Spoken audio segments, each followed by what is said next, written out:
Amigos e amigas, vamos a mais um momento da nossa liturgia da palavra, que eu transmito sempre nos meus endereços telemáticos digitais na internet, Paulo Roberto Maciel 7919 no YouTube, Paulo Roberto Maciel 6 no Instagram, facebook.com/Paulo Maciel da Rádio e repórterpaulomaciel.blogspot.com.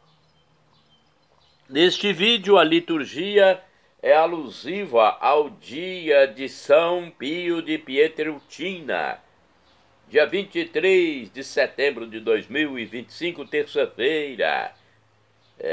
São Pio de Pietrelcina foi presbítero, ou seja, padre, sacerdote, um grande confessor.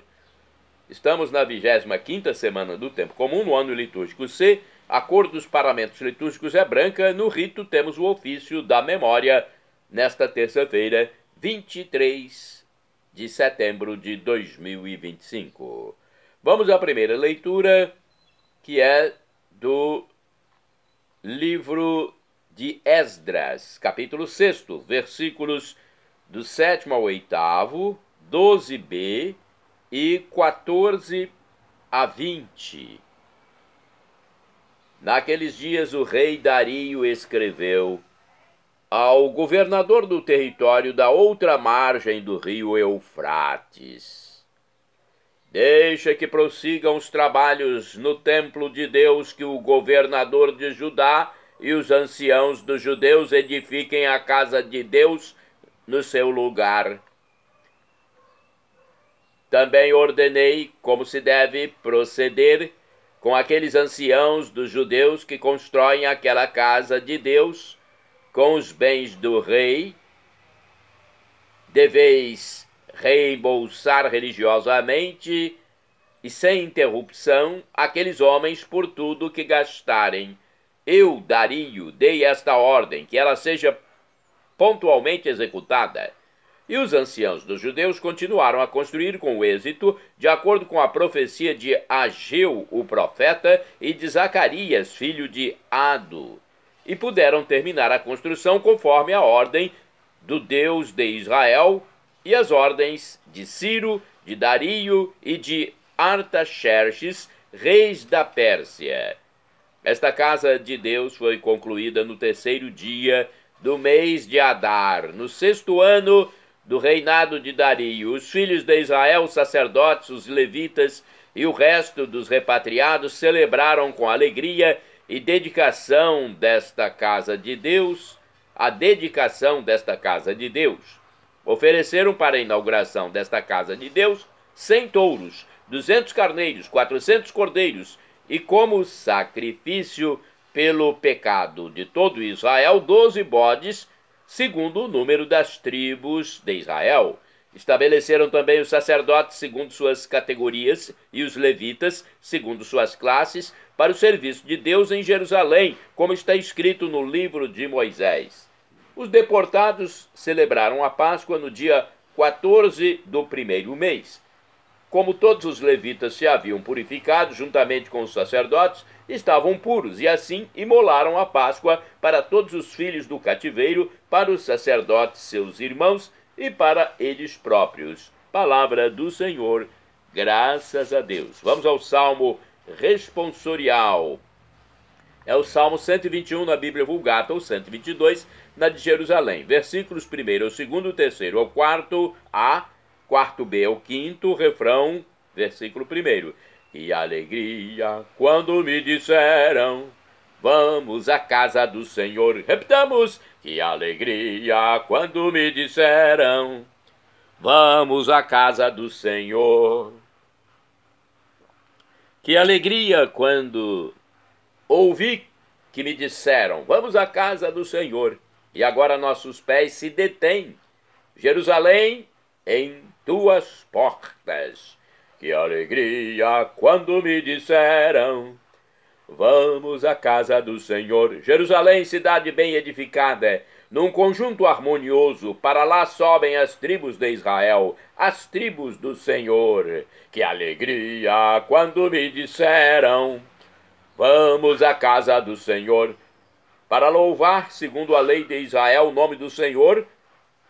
A sede da justiça lá está, e o trono de Davi. Que alegria quando me disseram, vamos à casa do Senhor. Repitamos, que alegria quando me disseram, vamos à casa do Senhor.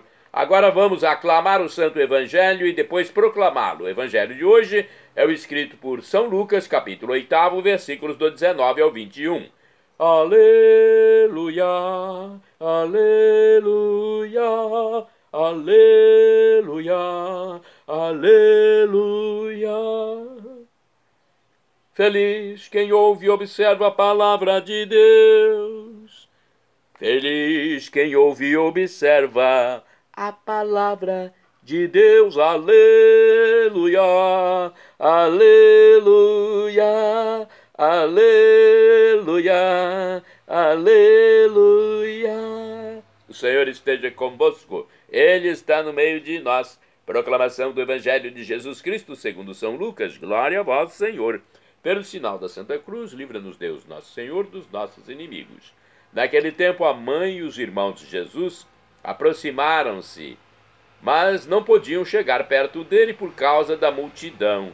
Então anunciaram a Jesus: tua mãe e teus irmãos estão aí fora e querem te ver. Jesus respondeu: minha mãe e meu irmão, ou minha mãe e meus irmãos, são aqueles que ouvem a palavra de Deus e a põem em prática. Palavra da salvação, glória a vós, Senhor. Vamos às reflexões. Primeiramente, passo para vocês a informação do dia a dia com o Evangelho. É um livro que tem muitas reflexões. Jesus está entretido com a multidão falando do reino de Deus. Passam-lhe o recado de que sua mãe e outros parentes estão fora e querem vê-lo. Ótimo ensejo para Jesus nos brindar com mais um ensinamento surpreendente. No judaísmo, os laços de sangue da raça e da família tinham um caráter sagrado e absoluto. A palavra de Jesus os relativiza. Nenhuma instituição natural poderá constituir o fundamento do povo de Deus. Única base para o novo povo de Deus é a palavra divina. Os que a acolhem e praticam formam a família de Jesus. Com isso, ele se faz nosso irmão, o primogênito entre muitos irmãos, conforme Romanos, capítulo 8, versículo 29. Ora, se Jesus é o nosso irmão, somos filhos e filhas de Deus e podemos chamar a Deus de Pai, Pai nosso. Dessa família é que surge o mundo novo, cheio de liberdade e vida para todos. No livro Palavra e Vida também temos uma reflexão sobre Lucas capítulo 8, versículos do 19 ao 21. Ouvimos este evangelho muitas vezes e, no fundo, muitas vezes ele chegou a nos assustar, porque nos faz perceber que a relação entre Jesus e sua mãe, e também se fala dos irmãos, mas isso tem importância menor, não é a que nós imaginamos, uma relação de carinho, como a que pensamos que é a relação ideal entre mãe e filho. A realidade de Jesus estava em outra onda, a do reino de Deus, e não tem dúvidas em modificar suas próprias relações familiares. A relação com Deus e com os irmãos é prioritária. Essa é sua família. Maria é o que é porque escutou a palavra de Deus. Vamos a mais uma reflexão do livro Pão Nosso de Cada Dia. Aqui diz o seguinte sobre Lucas capítulo 8, versículos do 19 ao 21. Jesus termina o discurso sobre a escuta da palavra, mostrando o seu fruto. A palavra nos torna mãe e irmãos de Jesus, consanguíneos daquele que é a palavra do Pai misericordioso. Mãe, na medida em que, acolhendo a palavra como Maria, a concebemos em nós pelo Espírito Santo. Irmãos e irmãs, na medida em que, levando-a à prática, somos transformados nele, ouvindo, sendo ouvinte e filho do Pai. A escuta da palavra nos faz penetrar no mistério da Trindade, até o seio do Pai, e participar como filho da relação que ele vive com o Pai. O pertencimento à família de Jesus não é questão de sangue, reservado a poucos privilegiados. É aberto a todos, pois se fundamenta na escuta e na acolhida da palavra. Lucas, o iconógrafo da mãe, opera uma transformação a respeito da família terrena de Jesus, enquanto Marcos e João apresentam a família de Jesus como modelo de resistência da carne ao espírito. Em Lucas, a família de Jesus é exemplo da passagem da carne ao espírito. No contexto do capítulo 8, ela é o bom terreno que acolhe a palavra. Em Lucas, Maria é protótipo do verdadeiro discípulo e, portanto, da igreja, comunidade dos discípulos. É feliz, bem-aventurada, porque crê. A sua verdadeira maternidade consiste em ouvir e fazer a palavra. Representa a transição pascal que Lucas propõe ao cristão. Já pertence a Cristo, é um dos seus para sempre, como Maria deseja aproximar-se para vê-lo. O ver depende do ouvir e do fazer, que é o que Maria já faz.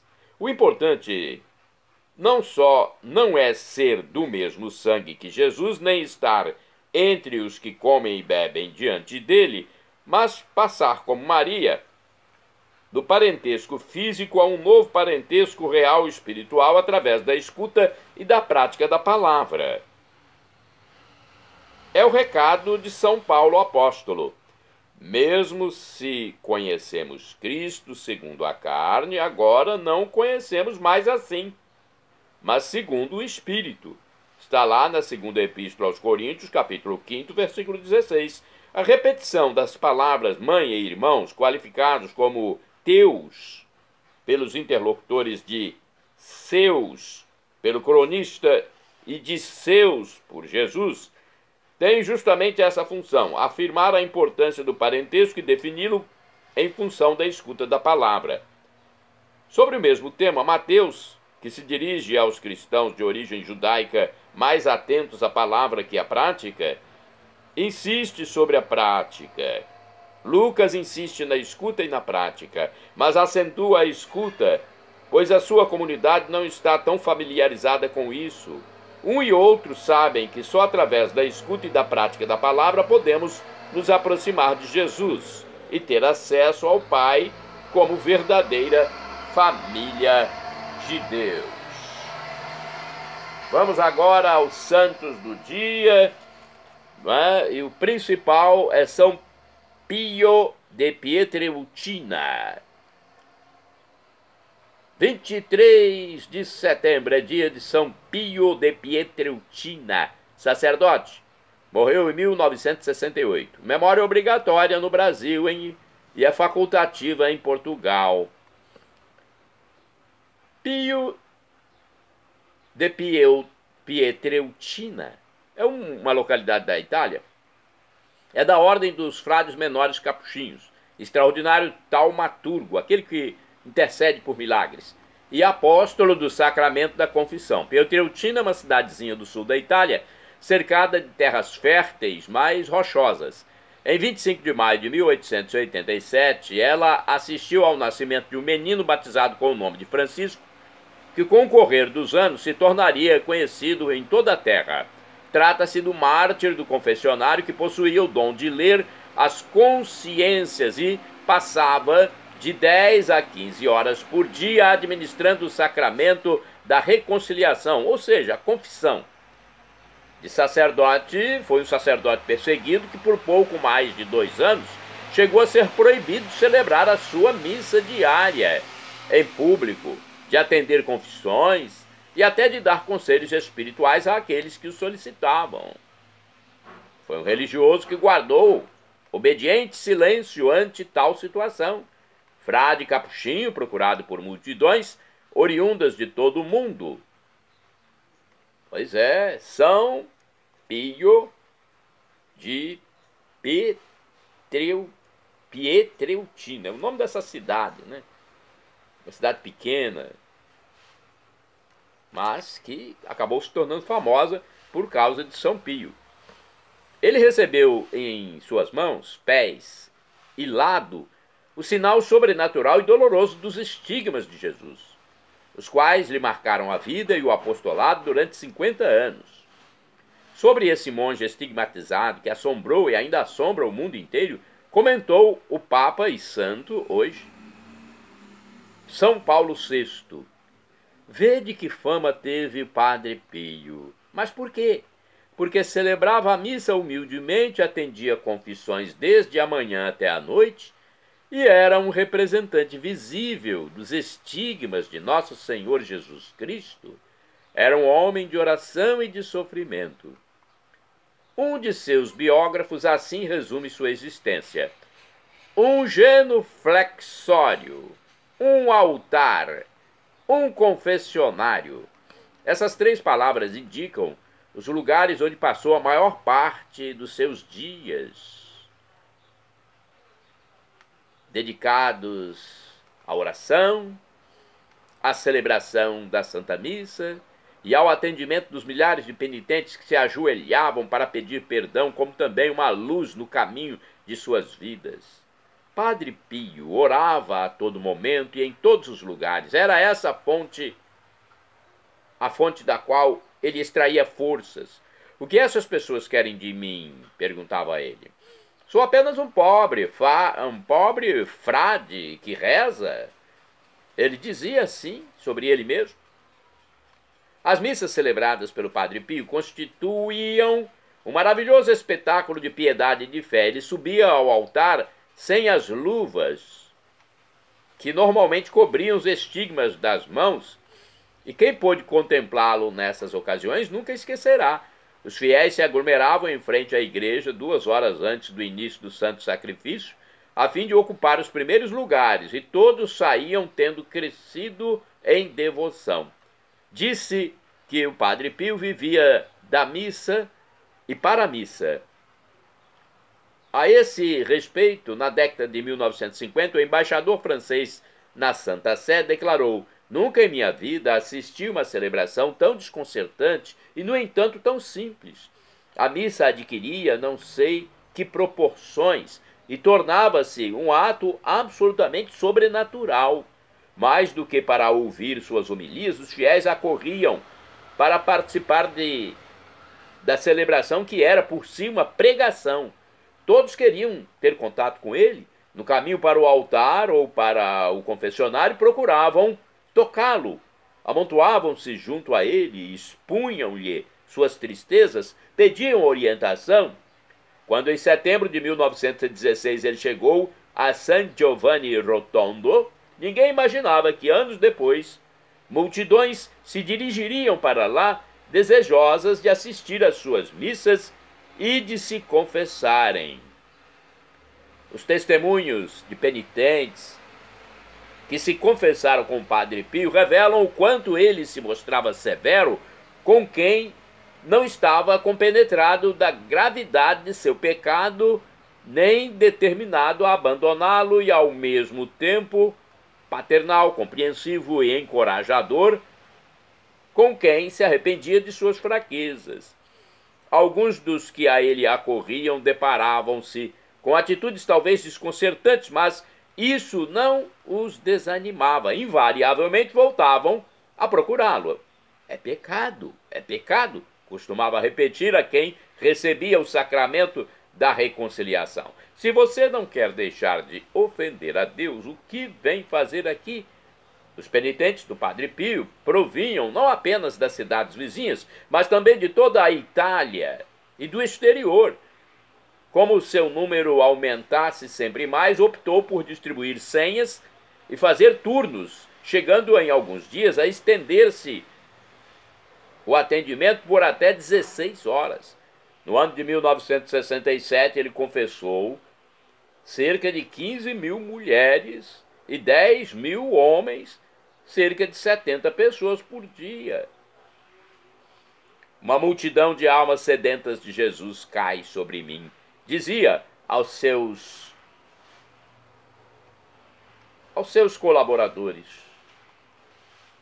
olha, não é fácil, né? Pessoas que estavam precisando desse conforto espiritual.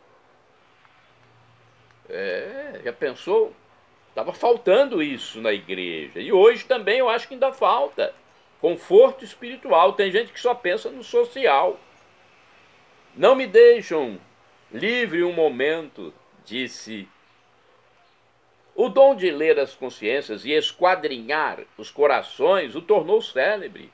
Eu os conheço por dentro e por fora, reconhecia. Eu os conheço por dentro e por fora. Falava ele, né? Aquele que há muito tempo não se confessavam, aqueles que já havia muito tempo não confessavam, ele os lembrava dos pecados esquecidos. O Padre Pio passou grande parte de sua vida no confessionário, ouvindo as misérias e dores humanas com admirável paciência. Pode ser considerado um mártir do sacramento da reconciliação. Sinto-me bem, mas estou sobrecarregado com centenas e milhares de confissões que ouço dia e noite. Não tenho um instante para mim, declarou certa vez. Exausto pela generosa entrega a seus irmãos, o capuchinho estigmatizado expirou na madrugada de 23 de setembro de 1968 com o rosto sereno e o rosário nas mãos. Tinha 81 anos. Bento XV, o Papa que governava a igreja quando a fama do Padre Pio começava a espalhar-se pela Itália, descreveu-o como um homem verdadeiramente extraordinário, dos que Deus envia de tempos em tempos à terra para converter os homens. No dia de sua canonização, São João Paulo II afirmou: Padre Pio foi um generoso dispensador da misericórdia divina. Perdão, senhor. Perdão. Porque eu estou meio resfriado, perdão. Vamos ver o que São João Paulo II afirmou. Padre Pio foi um generoso dispensador da misericórdia divina, estando sempre disponível para todos através do acolhimento da direção espiritual e, sobretudo, na administração do sacramento da penitência. Santo do dia 23 de setembro, São Zacarias e Santa Isabel. São dois santos, hein? São Zacarias e Santa Isabel, pais de São João Batista, precursor de Jesus, o Messias. De acordo com o site do Vaticano, o Evangelho de Lucas começa com a história destes dois esposos que eram justos diante de Deus, fiéis e observantes, porém tinham um espinho na carne, no coração, por não poder conceber um filho. Naquela época, a esterilidade era uma causa de marginalização. A história de Zacarias e Isabel ensina-nos que jamais devemos perder a esperança, porque nada é impossível para Deus. Zacarias era um sacerdote da 8ª classe, ou seja, a de Abias, uma das 24 estabelecidas por Davi, que regulamentavam os turnos semanais de serviço no templo. Casou-se com Isabel, que também era descendente de uma família sacerdotal, e se estabeleceu em Ain Karim. O matrimônio não foi agraciado pelo nascimento de um filho. No entanto, a união do casal era sólida. Certo dia, enquanto Zacarias estava no templo, recebeu a visita do arcanjo São Gabriel, que lhe pré-anunciava a gravidez da esposa. Embora fosse um homem piedoso, pediu prova. Olha, isso aí não agradou a Deus. Olha, era um homem piedoso, mas pediu prova ao anjo. Por isso ficou mudo até o 8º dia do nascimento do filho, quando a criança devia ser circuncidada. Aí a língua se soltou para confirmar o nome do filho, João. Olha, o papel de Isabel, contra qualquer previsão, era ser mãe daquele que estava destinado a preparar o caminho de Jesus, João Batista. Esta vida exultou dentro dela na visita inesperada de sua prima Maria. Esta vida exultou dentro dela na visita inesperada de Maria. A Virgem também havia recebido o anúncio do anjo, ao qual disse sim imediatamente. Eis o encontro de duas mulheres que trazem no ventre a história da salvação. Quando Zacarias voltou a falar, pronunciava louvores a Deus. O Benedictus, também conhecido como Cântico de Zacarias, bendito seja o Senhor Deus de Israel, porque visitou e redimiu seu povo, fez nascer por nós um poderoso Salvador da casa de Davi, seu servo, como havia anunciado pela boca de seus santos e profetas desde o início dos tempos. São Zacarias e Santa Isabel, rogai por mim, rogai por nós. São Lino, papa e mártir, foi o segundo papa da história escolhido pelo próprio São Pedro. Lino, filho de Herculano e natural da região da Toscana, na Itália, estudou em Volterra e depois se transferiu para Roma. Ali conheceu São Pedro e se converteu ao cristianismo. Santo Irineu de Lyon diz que São Paulo e São Pedro lhe confiaram a função de bispo e o identificou como personagem mencionado na Sagrada Carta a Timóteo. Eusébio de Cesareia reitera tal identificação. Lino foi bispo de Roma. Depois do martírio dos dois apóstolos, todos os elencos dos bispos de Roma preservados citam seu nome depois de Pedro. Antes de tornar-se bispo, Lino viveu sob perseguição desencadeada pelo imperador Nero contra os cristãos. No início de seu pontificado, o imperador romano passava por uma fase de turbulência com a morte dos 3 sucessores imediatos de Nero. 2 foram assassinados, enquanto o outro suicidou-se. No ano 69 d.C., Vespasiano chegou com uma ordem. Olha o que aconteceu, ainda continuou a perseguição. Vespasiano chegou com uma ordem. Minha nossa, o que se pode esperar, hein? Seu filho Tito acabou com a revolta judaica e destruiu o templo de Jerusalém no ano 70. Gente, não é fácil, hein? Ainda com mais violência. Vespasiano, esse Vespasiano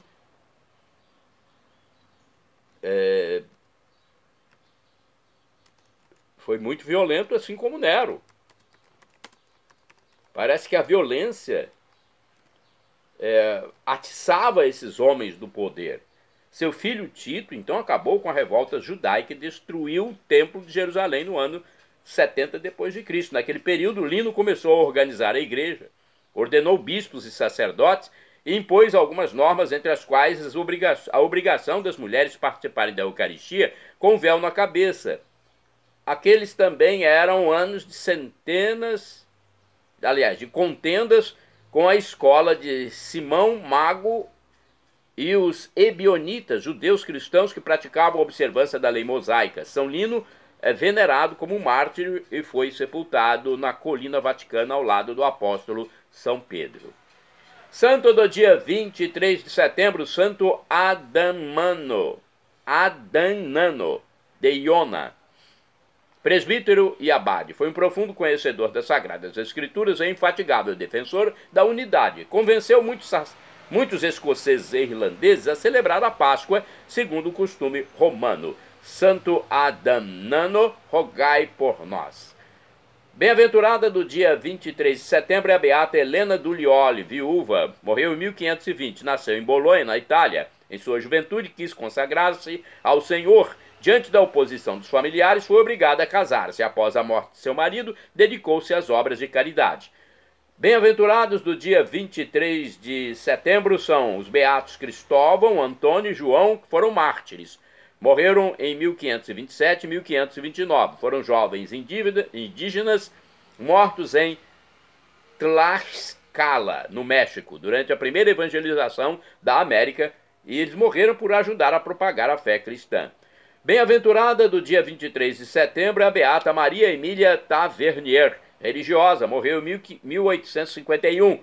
Depois da morte do marido e de seus 3 filhos, fundou a Congregação das Irmãs da Providência em Quebec, no Canadá, para cuidar de órfãos e doentes mentais. Bem-aventurada do dia 23 de setembro é a beata Bernardina Jablonska, virgem, morreu em 1940, foi fundadora da Congregação das Irmãs Servas dos Pobres em Cracóvia, na Polônia.